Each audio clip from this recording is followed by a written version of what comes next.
kulanti waxaana wanaagsan daawadayaal ku soo dhowaada wararkii ugu dambeeyey Soomaalida iyo caalamkaadaan oo kale shanta TV aad ka daawataan qodobada warkeennana waxaa ka mid ah xasan sheekh maxamuud oo xaalku ku xun yahay kadib markii uu ku fashilmay wada shaqaynta maamulada iyo dowladda federaalka isaga oo wajahaya gadood uga imanaya 4 maamul goboleed daba maxay diidan yihiin wararkeena ayaad kaga bogan doontaan dhanka kale dhammaan madaxda dowlad goboleedyada oo xidhiidhka u jaray wasaaradda maaliyadda ee dowladda federaalka ee Soomaaliya haddaba sababtu maxay tahay wararkeena ayaad kaga bogan doontaan iyo faahfaahinno dheeraad oo ka soo baxaya qarax maanta ka dhacay wadada Maka al-Mukarrama ee magaalada Muqdisho iyo khasaare ka dhashay qaraxaasi qodobadaas iyo kuwa kale oo intaasi ka faahfaahsan ayaad warkeena ku maqli doontaan fadlan haddii aad nagu cusub tahay subscribe sar baleelkana furo si aad ula socoto wararka iyo warbixinadaan halkan soo gelino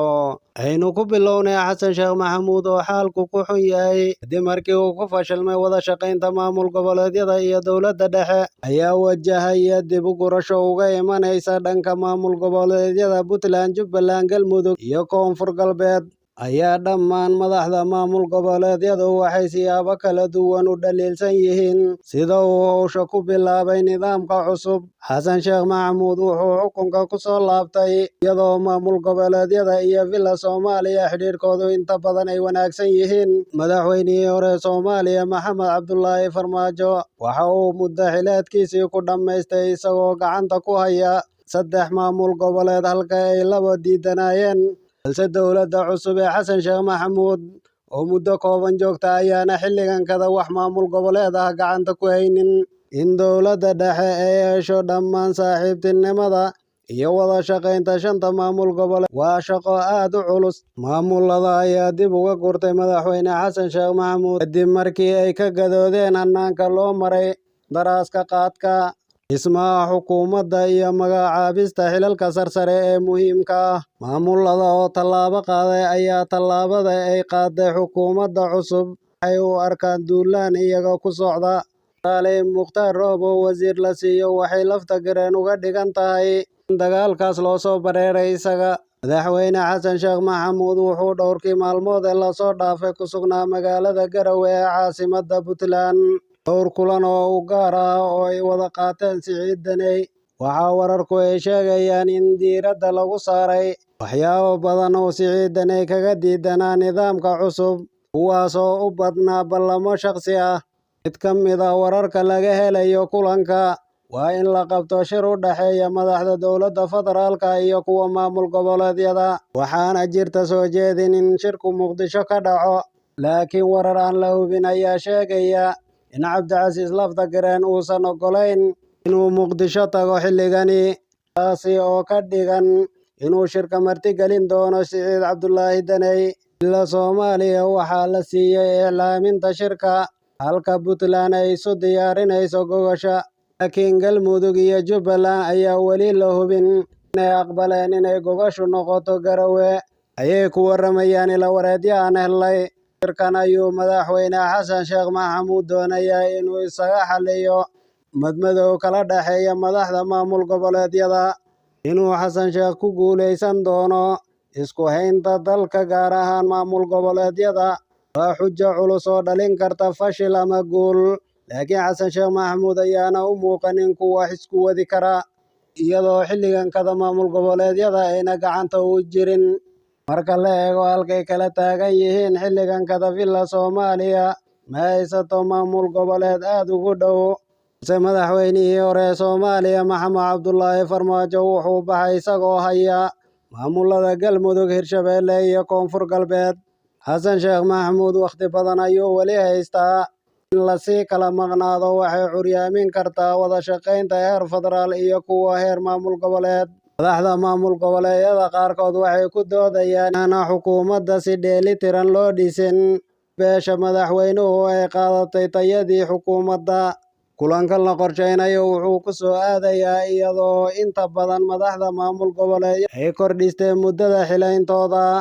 sida uu xasan sheekh maxamuud u wajaho arrinka muddo kororsiga ayaa isha lagu wada hayaa maamulada qaar ayaa lagu soo warinayaa in wada shaqaynta laga wada hadli karo balse ayna villa Soomaaliya kala gorgortamaynin muddada xileyntooda xasan sheekh maxamuud wuxuu ololaha doorashada ku soo galay inuu keeni doono dalka heshiisa dunidana heshiis la ah taas ayaana muuqanin hadda cabirka koowaad halku-dhagiisi waa maamul goboleedyada uu ka dhigo muddo kororsiga ay samaysteen kuna qanciyo wada shaqayn waxay u baahan tahay xeelad weyn iyo aqbalaadka sii weyn ka dhinacyo badan laga eego xaaladahan dadku waxay inta badan isweydiinayaan sababta keentay inuu xasan sheekh maxamuud muddo gaaban gudaheedu ku fashilmay